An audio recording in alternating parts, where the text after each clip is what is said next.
I got some new ideas rolling around in my head. One of them, and I'll use an example to make an explanation of it. It's kind of like it came across to me as almost a new form of logic. If you're going to have like a logic, the way we think of kind of logic, whatever that means to you, what it is, if you know a lot about it, it means one thing. If you don't know as much about it, it means hardly anything. When you think of different kinds of logic, there's mathematical logic, there's if-then logic. There's a lot of there's many different kinds of logic out there, propounded by various people in the past. If you discuss logic, and you're a person that kind of propounds a new form of logic somewhere along the line, you're considered a philosopher. It's one of the most common threads of philosophy is logic, and basically is just truth values. And a truth value just basically would be untrue versus true. Anything that you say is either true or it's not true. And that's more of a Western mindset that I guess was propounded originally, as far as I know, by Aristotle. And he I think laid the groundwork for what logic would be in the future. And then people after him added to it and discussed it, but it was more or less he got whatever he was thinking from, I guess, Plato, who apparently got it from Socrates. Plato had the privilege of writing down everything that Socrates had spoken about in his lifetime, because Socrates never wrote anything. And then he started his school, and Aristotle was in Plato's school, and he graduated and thought quite differently, apparently, on some fundamental things, so much so that he was, even though as intelligent as he obviously is, and how great his area of expertise was, and in the vast amount of just things that he was able to write about. If you know anything about the Organon, which is, I believe it's either 5 books or 8 books, and I had them all at one time. And it forms that work of Aristotle, or at least what we think was Aristotle, forms the basis of logic. And logic is, in his work, was there's two truth values. Something's either true or it's not. In some Indian philosophies, something doesn't have to necessarily be true, and it doesn't have to necessarily be not true. It could actually be true or not based on the perspective, or based on the truth is in the eye of the beholder, kind of. Could be true for you, but not true for the next person. I don't know, I know that truth values are written into every single language, every single spoken language, as a code, and a language has those truth values in it, encoded in it, intertwined in it, and you can't take that truth value out of the language. I know the Aymara language up in Bolivia has 3 truth values, and apparently from the people that study that stuff, they say that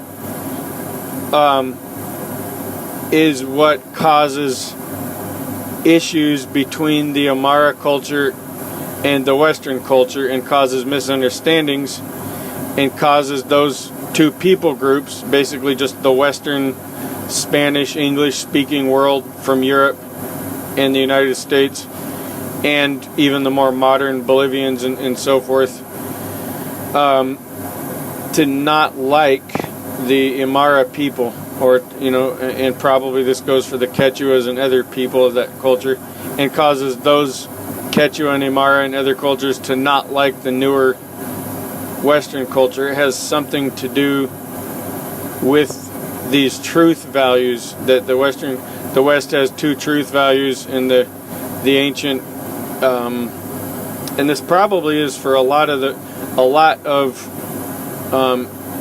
these older or these tribal cultures, even in North America, the Shawnee and the Sioux and the Cherokee and whatnot, versus the Western view, and they're two perspectives, and they don't mix very well. And we think of them as liars, or we come up with the term Indian giver, and we think of them as in squatters. What's a big one? They're always late, especially with the Amara. They're always late. If they tell you they're going to be there at 7, that means they'll be there before 9 o'clock, and that's all that means. And then you look around you, and actually most antiquated cultures are like that. 7 o'clock doesn't mean 7 o'clock. So they have actually a completely different view of time itself.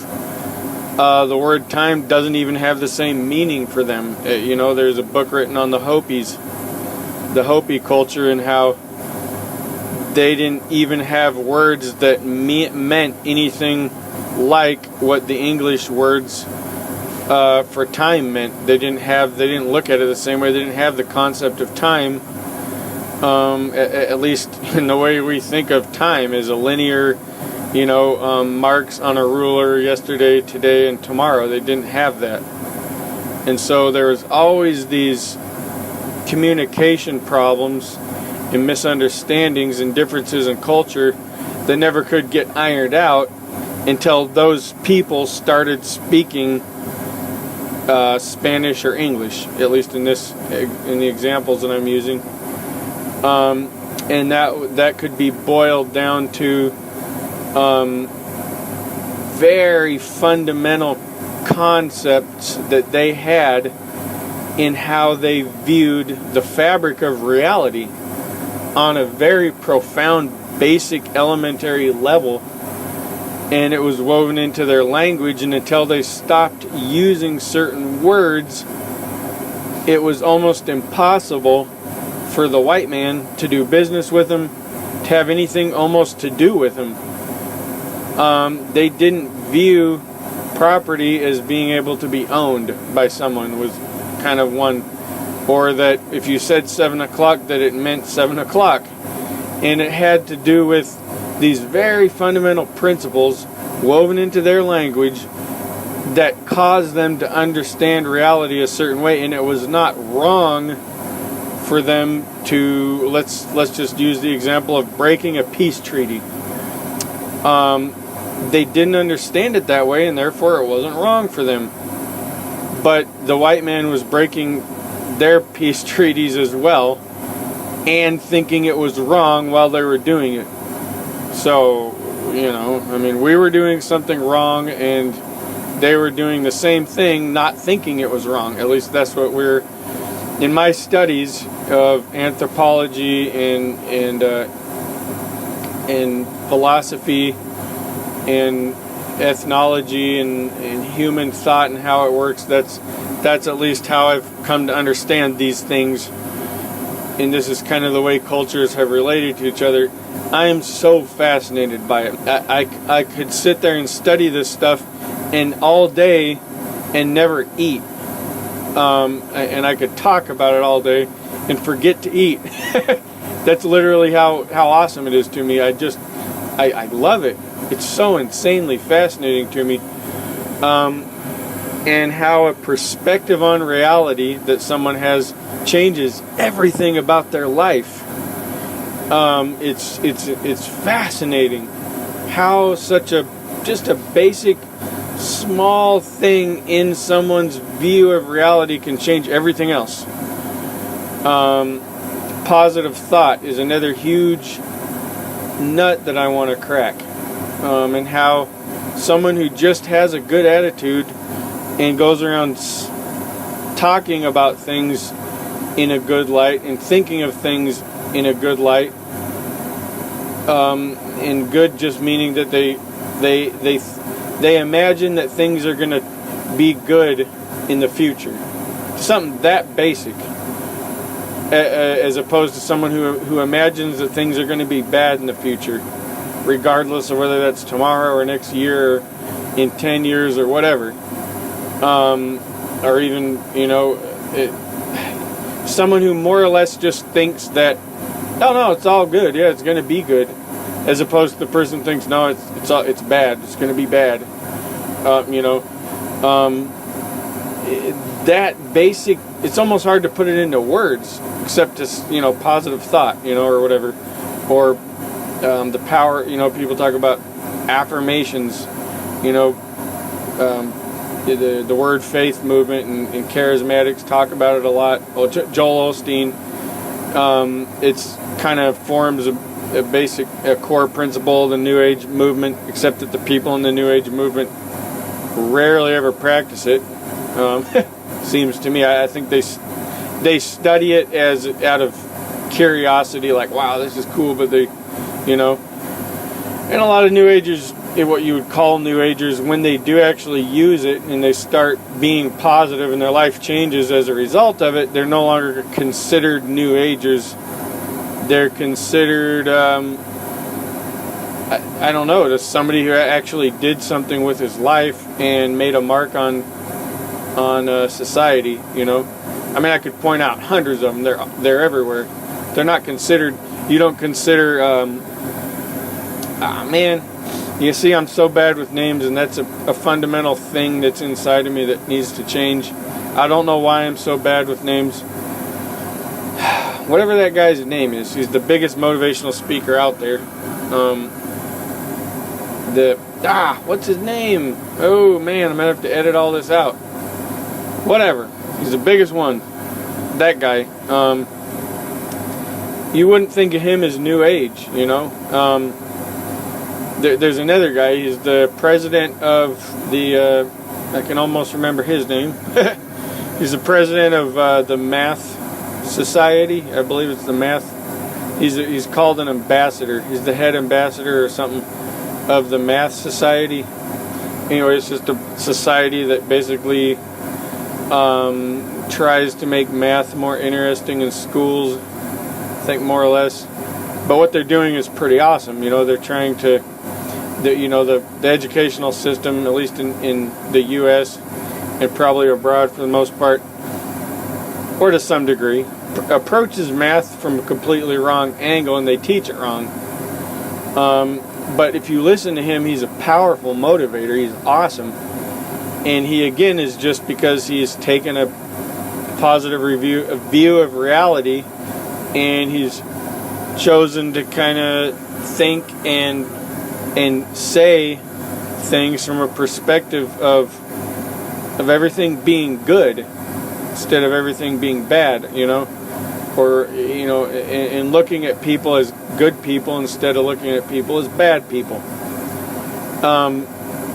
And this will ruffle a lot of doctrinal feathers as far as good fundamental Christians. They don't like what I just said, and they don't agree with it theologically. And a lot of Christians would agree with positive thought that you should go around with a better attitude. You should have a better work ethic. You shouldn't be down on yourself. You shouldn't be down on other people. You shouldn't be down on situations. You should have a good attitude, and you should, So, my point here that I started out wanting to make was I had this new thing that I think is very core, and the only way it's very core in a fundamental way, and the only way I know how to kind of get it across is by quoting a verse, and that is doing to others as you would have them do unto you. And that's a New Testament phrase that Jesus, Jesus is God, but as far as in his, life, did he hear that phrase from someone before him, another rabbi or something, or, another Greek philosopher? They say that even before Jesus was, in that form that we read about in the four Gospels,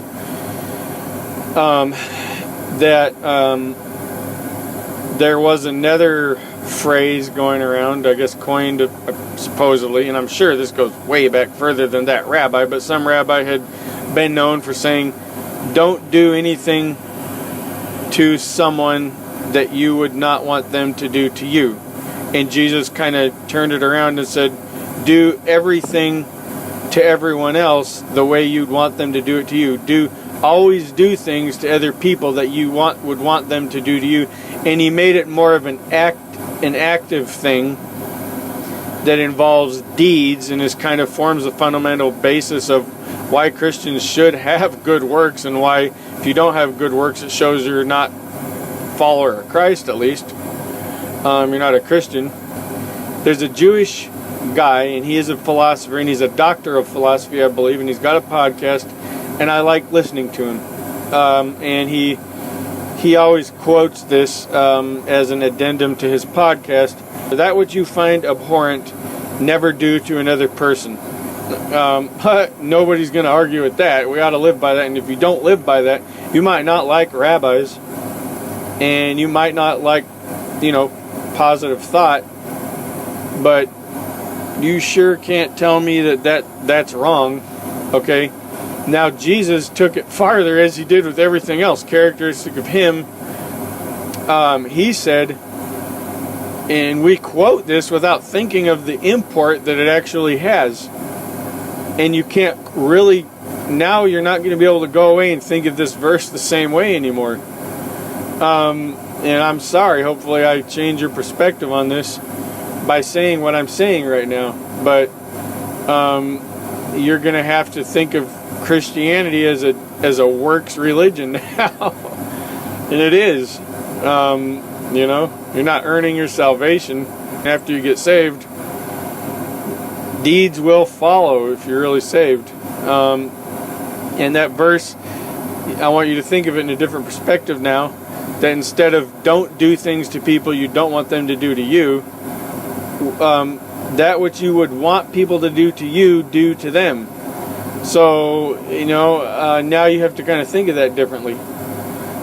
If you want, whatever it is you want people to do to you, how you want them to do it, in any situation, what you would want somebody to do for you, you've got to go around doing it to them. Wow. Christianity is not a works-based religion. People go around quoting that as the golden rule, the golden mean, the fundamental atom of Christianity, what Christianity is made out of.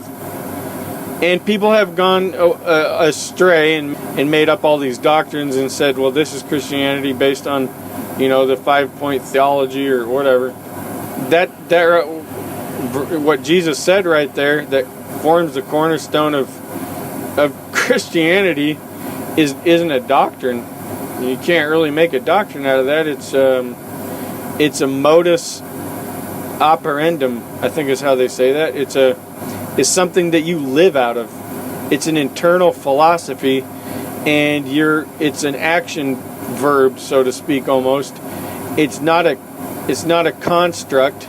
It's too basic to be considered doctrine because it lacks parts.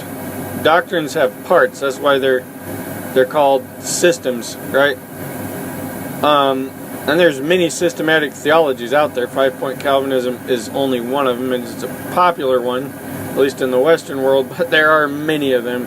That's just too fundamental and basic and atomic to consider it a doctrine or a technique. It's something that you either live out or you don't. Some people could live it out more than other people do. On some spectrum, you could say that guy lives that out more than the other guy, as far as treating people the way you want to be treated. But the way when Jesus said that, it had come across as it was an activity. This is an active thing. This is something you do. It's an action principle. It's a principle that's only exists when acted on. You can't have it you can't internalize it only, even though it is internal.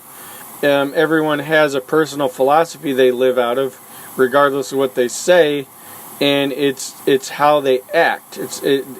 How they act shows how they think, and they have a way that they see the world, and they act out of their perspective on life.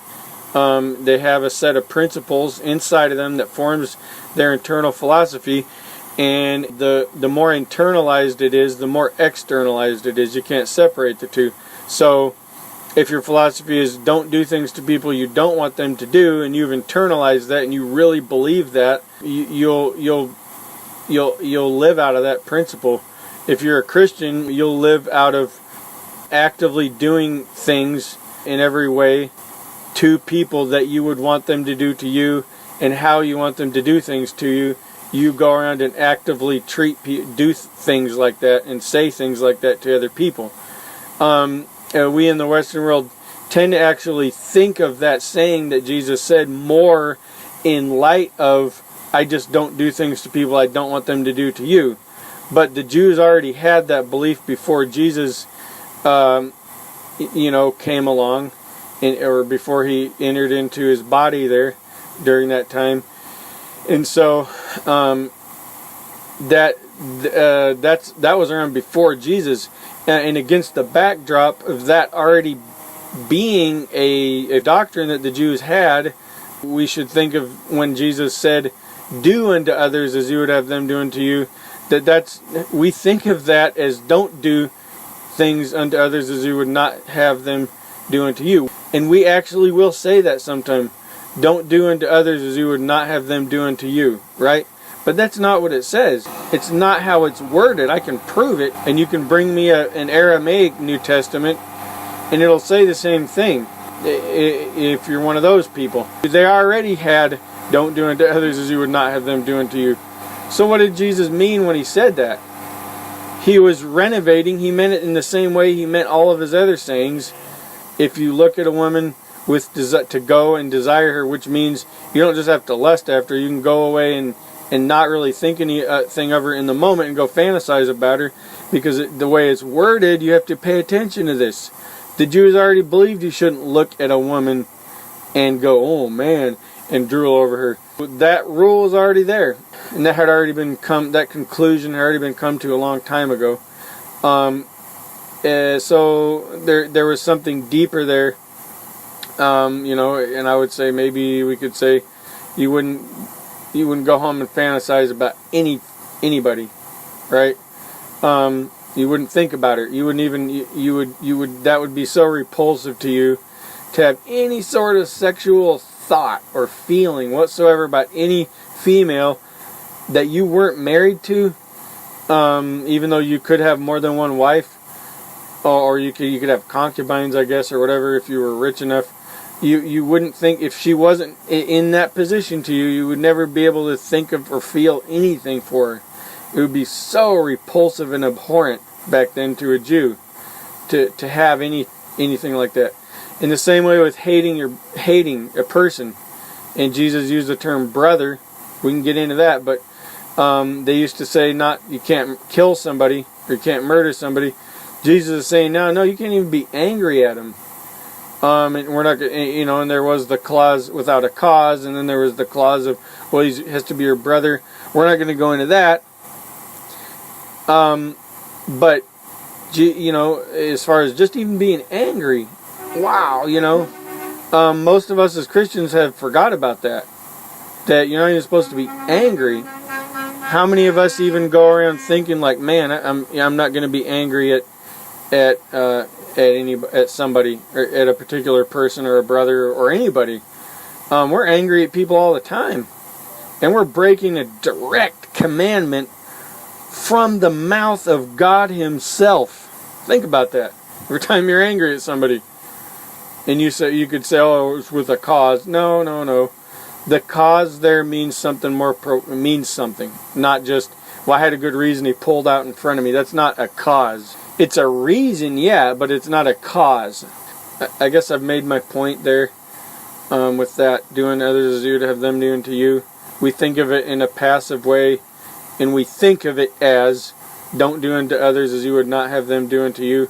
And some people might actually think that that's what the verse says, but that's not what it says. And it's talking about a pursuit that you're supposed to make. It's giving you an eternal life philosophy. It's giving you a point of view that you're supposed to live out of. And people love to say Christianity is not a works-based religion. And, I don't want to really...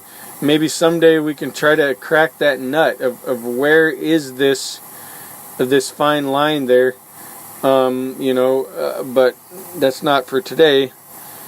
And so I'm not going to go any further into that, except to say, I'm going to way back at the beginning, I told you that I was going to give you an example of something. I was going to tell a little story, and here it is. And this is my new philosophy we could live out of. I gave you these examples of the Hopi and with time, and of the Amara with their truth values, and the idea of peace. The stuff I was saying about peace treaties and private property and all this kind of stuff. To kind of give you an idea, I'll tell you another story of these Peruvians in these villages that had come in contact with the Western world. They call it Occidental, Occidentalism, which is just the Spanish word for the West. Western civilization, the white man, the Spanish, I guess in this case. And there were these people that were kind of up in villages, up in the mountains, farther removed from the city centers, and it was noticed by somebody who was a white man or a Westerner, or more of a person inundated into civilization, that these people in these villages were selling tamales for less money than the materials cost, and forget the labor, but less money than it cost for the materials that went into making the tamales. So they were selling a tamale for less money than it cost to make the tamale. And apparently they were happily doing so with gusto. And everybody was still eating, and everybody was fine in these villages. Now, I guess that's as far as the story goes. Anything else is just conclusions drawn. You can look into this yourself. I can pretty much guarantee this is not something that the world banking system would really want to get out. Another conclusion we could draw just right on the basis of it is that if you're going to take this seriously, and I'm just talking to people who aren't going to just instantly write those people off as idiots who didn't know anything about money and they hadn't learned yet how to deal with money. Okay. I guess I'm speaking to people who don't think that way. I could submit to you a completely different philosophy, in where you could be overawed by the implications of that and what that means, and what it could actually do for us and what we could learn from that. But if you're not going to write it off and write them off as just idiots that hadn't learned what money was yet, okay, and they hadn't emerged from the dark, twisted, tangled, gnarled forest of ancient tribal superstition and whatnot, and to a Western mind, that may be the case. And if we say that truth is in the eye of the beholder, maybe it's true. Maybe it's just true for you, but maybe it's not true for me. Maybe I could look at that and go, whoa, there's something really profound in that. So if you're not going to write it off, and you're going to consider that these are intelligent human beings, and they just had a different perspective on life, that could give you an extremely, if you're going to follow my train of thought, a profound awakening almost And I don't know anything else at the present about that. I know that there were villages way out in the lesser reached parts of Peru, and the people there were selling tamales for less than it cost to make the tamales, and their economy in those villages was thriving, and everybody was doing fine. Now, and again, that's all I know about it. The source that I got that information from was a book. I believe it's by a person who wrote a book called Philosophia Andina, and he's going into these basic fundamental, the differences in the fundamental thought construct of these people from these untouched people groups, as opposed to the thought construct originating from Aristotle and the Western Roman Catholic Western world of Europe. And he is going into their fundamental, how they viewed reality as, they viewed reality so differently that it was fine for them to sell these tamales for less than it cost to buy the materials to make them, and that it didn't hurt anybody, and they were actually gaining from that instead of losing from that. And it was fine, and the people were happy, and the economy was better, and it was thriving more so than it was in the city centers where people had the Western viewpoint. And that a currency, whatever that currency is, it does not need to be considered my loss is your gain and your loss is my gain. We tend to think that that's fundamental in currency, and that it has to be that way. What I'm submitting to you is that it doesn't have to be that way. And so that this idea is profound, and I've just barely touched it. And I've kind of maybe given a clue or a spark that I can't encompass all of it, and I can't dig into all of it as, a thought system or a philosophy, as much as I could say, what if the people there didn't consider the individual did not consider himself separate from the other individual? Much like the Hopi concept of time not being yesterday not being in the past, and tomorrow not being in the future, and now not being in the present as we think of it, how would that change your reality? How would you feel? You might feel completely different. And that will give you an idea of why someone from other cultures like the Amara will do things that seem insane to you. And I can speak from personal experience. When I was in Bolivia, the people there, and I'll just make this point that Bolivia, I'm not going to make the point. Bolivia is apparently the only country in the world that has more people that claim to be indigenous than people that claim not to be indigenous. People that claim to be a modern Westerner, that have ancestors from Spain, or some other country, as opposed to an indigenous Bolivian that claims, or that can trace his ancestors to some tribe that still lives in Bolivia. And I always noticed how they would do things in such a way that was insane to me. The kind of the way people did things, especially involving money, and scared me. And I didn't know why. I remember thinking, man, if everybody did things this way, it would ruin everything. I mean, it would ruin the economy. It would ruin the world. It would bring the world into chaos. And that's what I remember thinking. Because it was as if sometimes when you were dealing with with a person there, one example is that I would go out trying to find a house to rent, and no amount of money would get those people to rent me that house. And I just I chalked it up to racism. But then the people they would be friendly, and they didn't seem actually to be racist. And then I would chalk it up to, well, they're afraid of the government. They're afraid that somehow maybe I'm a white person that's somehow involved in criminal activities because they've been brainwashed to believe that, and so they're afraid to rent a house to me because I might be a drug trafficker, and they're just so brainwashed. And those things are probably actually all true to some degree, and they are. I'm not saying that they're not.